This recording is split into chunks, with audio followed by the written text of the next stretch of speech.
अस्सलाम वालेकुम वरहमतुल्लाह। वो चंद सूरतें जब अदालती खुला मोतबर होता है, वो चंद सूरतें आपके सामने रखने जा रहा हूँ मैं कि जिसके ज़रिए से अदालती खुला मोतबर हो जाएगा।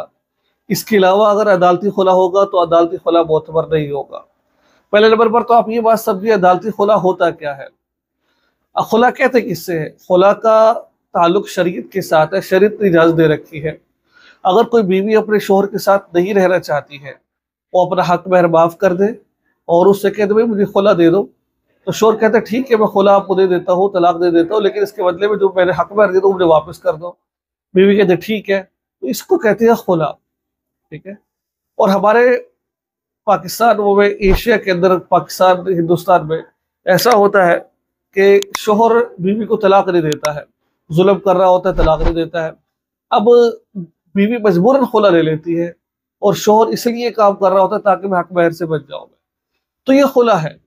अब खुला के अंदर दोनों का रजामंद होना जरूरी है।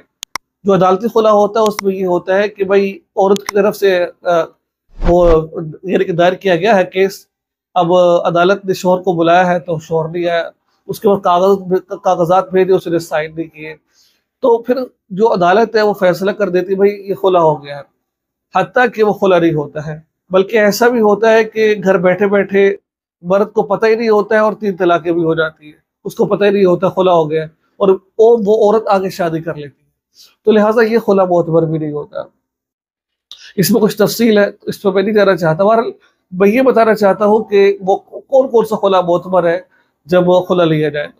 देखिए, एक बात तो ये है कि जब शोहर वाक़तन बीवी पर जुल्म ज़्यादती कर रहा है, बहुत ज़्यादा नुकसान पहुंचा रहा है, शरई तकाज़ों को मद्देनज़र रखते हुए औरत उसको यानी कि अदालत को उसकी उस जुल्म ज़्यादती का सबूत भी दे देती है, तो काजी है, जज है, शरई एतबार से उसको अपना सारा सबूत देती है, देखो इसने मेरे पास ये जुल्म किया, बातों तक नहीं सबूत तक देती है शरई तकाज़ों को मद्देनज़र रखते हुए, तो फिर अदालत को इख्तियार होता है कि वो इसका निकाह फसख कर दे।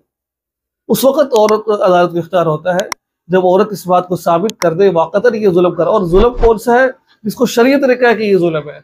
ऐसा नहीं है कि उसने वो यूं यानी कि वो ऐसा नहीं कर रहा तो वो तलाक ले ली, जो शरीयत कहती है कि वाक़तन ये उसका जुल्म है, तो उस एतबार से फिर जो अदालत है वो फिर खुला को निकाह को फसख कर सकती। एक सूरत तो ये बनती है, इसमें तफसील है, बहरहाल मैं तफसील में नहीं जाना चाहता।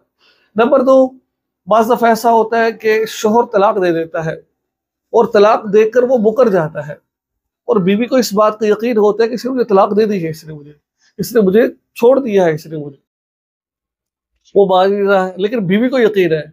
उस वक्त बीवी अदालत खुला ले, तलाक तो हो चुकी है लेकिन अदालत से ले और अलहदी इख्तियार कर ले।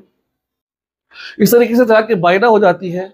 कोई भी ऐसी तलाक हो जाती है जिसमें शोहर मुनकिर होता है, शोहर यानी कि वो कहते हैं मैंने दी नहीं है, हालांकि उसने दे दी होती है और बीवी को यकीन होता है, उस पर गवाह मौजूद होते हैं, लेकिन फिर भी वो नहीं मान रहा होता, तो फिर इस सूरत के अंदर जो है ना वो अदालत से रुजू करे और खुला ले और फिर आगे शादी कर ले, वो क्योंकि निकाह तो टूट चुका है, अब उसके जो है उसका कोई फायदा नहीं है।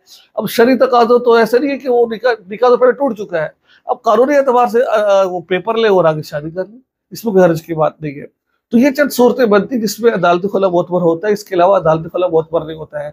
बहरहाल कोई भी ऐसा मसला हो तो दारुल इफ्ता का रुख किया करे, दारुल इफ्ता से पूछा करे मसाइल को जाकर, वहाँ जाकर उनको बताया करे, तब जाके मसला सही समझ आता है, क्योंकि बाज़ दफ़ा अल्फाज के चेंज होने से, वाक़े को बदलने से ये मसला बदल जाता है। तो दुआ में याद रखिएगा। अस्सलामु अलैकुम व रहमतुल्लाहि व बरकातहू।